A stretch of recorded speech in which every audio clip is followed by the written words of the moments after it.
ரோஹிணிக்கு வேற வழியே தெரியல. நம்ம தப்பிக்கணும்னா யாராவது பழி கொடுத்து தான் ஆகணும், அது மீனாவாக இருந்தாலும் சரி அப்படின்ற ஒரு எண்ணத்துக்குள்ளே அவங்க தள்ளப்படுறாங்க. வேற வழி இல்லாமல் மீனாவை குளக்கரைக்கு பக்கத்துலேயே அந்த குளத்தில் பிடிச்சு தள்ளிவிடவும் செய்கிறாங்க.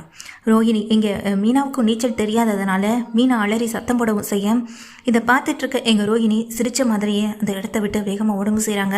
நாம் இந்த இடத்துல இருந்தால் நமக்கு ஆபத்து, கண்டிப்பாக சிக்கிப்போம் அப்படின்றதுக்காக அந்த இடத்த விட்டு ரோஹிணி வேகமாக போகவும் செய்கிறாங்க. அக்கம் பக்கத்தில் இருக்கவங்க யாரோ ஒருத்தவங்க குளத்தில் விழுந்துட்டாங்கன்னு சொன்னதுக்கு பிறகு முத்து வந்துட்டு யோசிக்கிறாங்க. ஐயோ, மீனா தானே குளத்துக்கு தண்ணி எடுக்க போனா, ஒருவேளை வலிக்கில தண்ணிக்குள்ளே விழுந்துட்டாளா நினச்சிட்டு முத்து வேகமாகவே ஓடுறாங்க. அதுக்குள்ளே மீனா இங்கே குளத்துக்குள்ளே உள்ளே போக அதை பார்த்த முத்து இங்கே குளத்துக்குள்ளே தாவி குதிச்சு மீனாவை காப்பாற்றவும் செய்கிறாங்க. மீனாவை மேலே தூக்கிட்டு வந்து இங்கே மீனாவுக்கு வைத்தியம் பார்க்குறதுக்குள்ளே மீனா சுயநினைவு இல்லாமல் போக வேறு வழி இல்லாமல் மீனாவை கொண்டுக்கிட்டு ஹாஸ்பிட்டலுக்கு போகிறாங்க.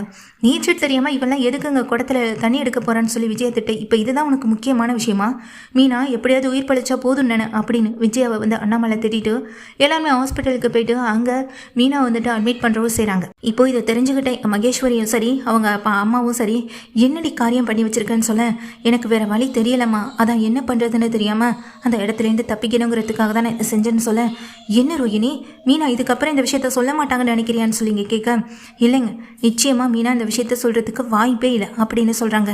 நீ மீனா கிட்ட கொஞ்ச நேரம் பேசிக்கிட்டு இருந்தல, அப்போ மீனா என்ன சொன்னாங்கன்னு அங்கே மகேஸ்வரி கேட்க, மீனா கிட்ட நான் எவ்வளவோ எடுத்து சொல்லிட்டேன், என்னுடைய கதையை கூட முழுசாக சொல்லி பார்த்துட்டேன், ஆனால் அதை மீனா கேட்குற மனநிலைமையில இல்லை, என்னை எப்படியாவது வீட்டில் இருக்கவங்ககிட்ட சொல்லி ஆகணுன்ற ஒரு முடிவுக்கு மீனா வந்துட்டா.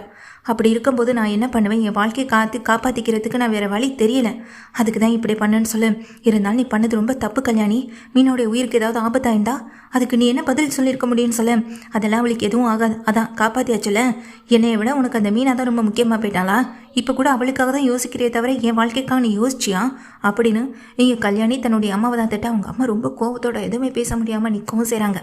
கிருஷி வேற உள்ளே இருக்கான், எதுவும் கத்திட்டு இருக்காதுன்னு அம்மாவை திட்டிகிட்டு இருக்கும்போது நீங்கள் உடனே இந்த ஊரை விட்டு கிளம்பு, அதுதான் நல்லதும் கூடன்னு சொல்லிட்டு மகேஸ்வரியையும் அவங்க அம்மாவையும் இந்த ஊரை விட்டு கிளம்புறதுக்கு ரெடி பண்ணவும் செய்கிறாங்க எங்கள் ரோஹிணி. ஆமாம், கிளம்புனதுக்கு பிறகு மகேஸ்வரி கேட்குறாங்க, மீனா கிட்ட கொஞ்சம் நேரம் பேசிட்டு எங்ககிட்ட வந்தல, அப்போது மீனா என்ன நிலைமையில் இருந்தாங்கன்னு சொல்லி கேட்க, அவள் ரொம்ப கோவத்தில் தான் இருந்தா, கொஞ்சம் வெயிட் பண்ணு நான் அந்த வரேன்னு சொல்லிட்டு தான் வந்தேன் அப்படின்னு சொல்கிறாங்க. ஆமாம், மீனா நினச்சி பார்த்தா எனக்கு ரொம்ப கஷ்டமாக இருக்குன்னு சொல்ல, நீயும் அந்த வித்தியா மாதிரியே பேசிக்கிட்டு இருக்காத மகேஸ்வரி அப்படின்னு சொல்லி திட்டிட்டு, நீ முதல்ல அம்மாவை கூட்டிகிட்டு கிருஷை கூட்டிகிட்டும் கிளம்பு ஊருக்குன்னு சொல்லி அனுப்பி விட்டுறாங்க. அதுக்கப்புறமா தான் ரோஹிணி ஹாஸ்பிட்டலுக்கு வராங்க. அப்போது அந்த நேரத்தில் முத்துவுக்கு ஒரு ஃபோன் வருது. ஃபோன் வந்ததும் முத்து ஃபோன் எடுத்துகிட்டு வெளியே வராங்க. வித்யா தான் கால் பண்ணுறாங்க.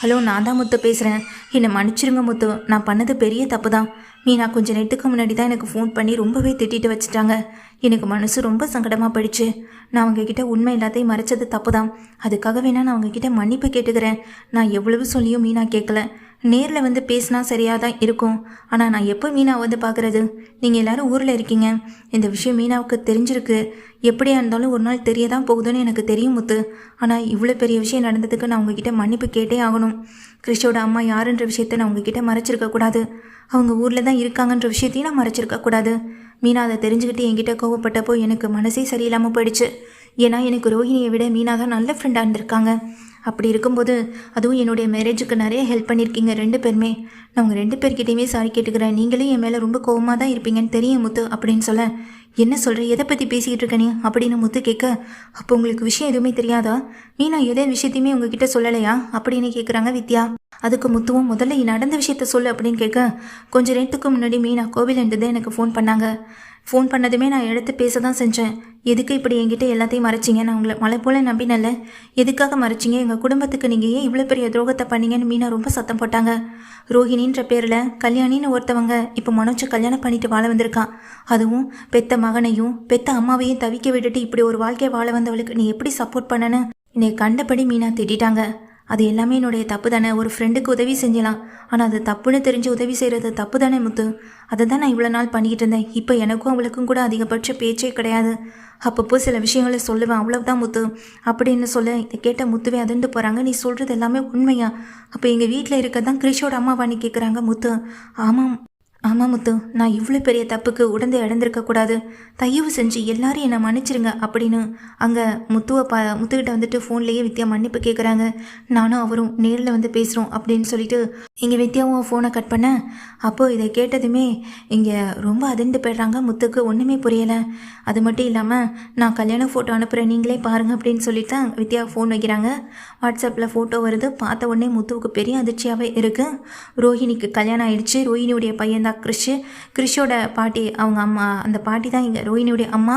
மொத்த விஷயத்தையும் தெரிஞ்சுக்கிட்ட முத்து ஃபோட்டோ பார்த்தபடியே நிற்க, டாக்டர் வராங்கடா அப்படின்னு அங்கே சொன்னதுமே டாக்டர் வராங்க.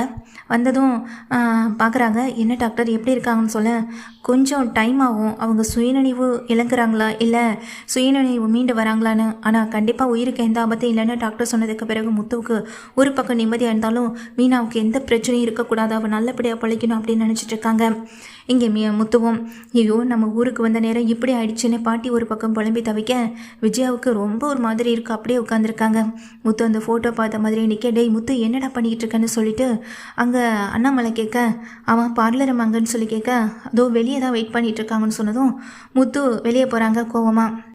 இந்த விஷயம் எல்லாமே தெரிஞ்ச நேரம் வெளியே போகிற முத்து அங்கே நின்றுட்டுருக்க ரோஹிணி கன்னத்தில் பலார்னு 4 அறையை 2 பக்கமும் மாறி மாறி விட, நீ முத்து என்னடா பண்ணுற, எதுக்கடா என் பொண்டாட்டியை கை நீட்டி அடிக்கிறேன்னு மனோஜ் சப்போர்ட்டுக்கு வர, மனோஜுக்கும் 4 அடி வருது. என்னடா நானும் பார்த்துட்ருக்கேன், என் பையனையும் மருமகளையும் போட்டு இந்த அடி அடிக்கிறேன்னு சொல்ல, அம்மா வாச்சேன்னு உங்களை சும்மா விடுறேன்னு சொல்லி முத்து ரொம்ப கோவமா இங்கே அம்மாவை பார்த்து திட்டிட்டு அங்கே ரோஹிணியை பார்க்க உண்மையை சொல்லி, மீனாவை குளத்தில் தள்ளி விட்டது நீதானே அப்படின்னு சொல்லி கேட்க, அப்போது முத்து கேட்டதுமே ரோஹிணி அதிர்ந்து போகிறாங்க. சொல்லு, நீ தானே தள்ளிவிட்ட, ஏன்னா நீ தான் அங்கே இருந்திருக்க, உன்னை தவிர வேறு யாரும் மீனாவை அந்த இடத்துல தள்ளி விட்டுருக்கிறதுக்கு வாய்ப்பே இல்லை அப்படின்னு சொல்கிறாங்க. என்ன முத்து பேசுகிறீங்க, நான் அப்படி அங்கே இருந்தேன்னு உங்களுக்கு எப்படி தெரியும்னு சொல்லி கேட்க, அப்போ தான் இங்கே முத்து சொல்கிறாங்க, இது மீனா கையில் இருந்த செயின், அவள் கீழே விழுந்த போது குளத்தில் விழுந்த போது அவள் கையிலேருந்து அவள் இருக்க பிடிச்சி வச்சிருந்த செயின், இது உன்னோடது தானே, காலையில் இதை நீ உன் கழுத்தில் போட்டிருந்தா தான் நான் பார்த்தேன் அப்படின்னு சொல்லி அந்த செயின் எடுத்து முத்து காட்ட அத்தனை பேர் அதிர்ந்து போகிறாங்க.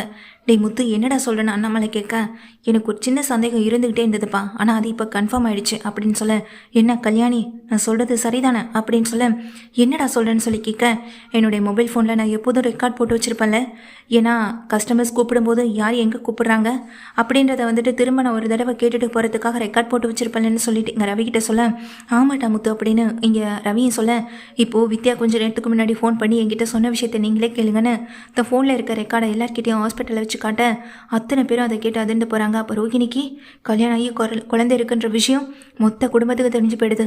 மீனா மூலமாக குடும்பத்தில் இருக்கவங்க யாருக்கும் தெரியக்கூடாதுன்னு நினச்ச ரோஹிணி இப்போ மொத்த விஷயமும் முத்து மூலமாக தெரிஞ்சதை நினச்சி அதிர்ந்து போய் நிற்கிறாங்க.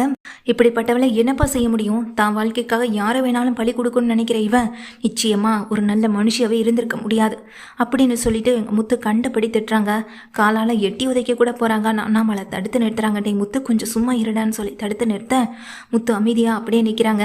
ரோஹிணியை பற்றின விஷயம் தெரிஞ்சு என் ஸ்ருதி வரைக்குமே ஆடி போக, இப்படிப்பட்ட ஒரு கொலைகாரி நம்ம வீட்டில் இருக்கணுமான்னு சொல்லிட்டு அங்கே ரவியும் அதே நேரம் ஸ்ருதியும் சேர்ந்து சொல்ல, இங்கே ரோஹிணி படுத்தபடி ஆடி போய் அழுதுகிட்டே கிடக்குறாங்க.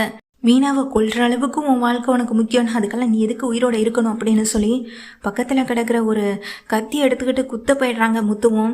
இப்போ ரோஹிணி கதி கலங்கி நிற்கவும் செய்கிறாங்க. ஆணு சத்தம் போட்ட மாதிரி இங்கே ரோஹிணி பயந்து போய் ஆணு சத்தம் வைக்க முத்து குத்த போக ரொம்ப அதிர்ச்சியோட எல்லாருமே நிற்கிறாங்க.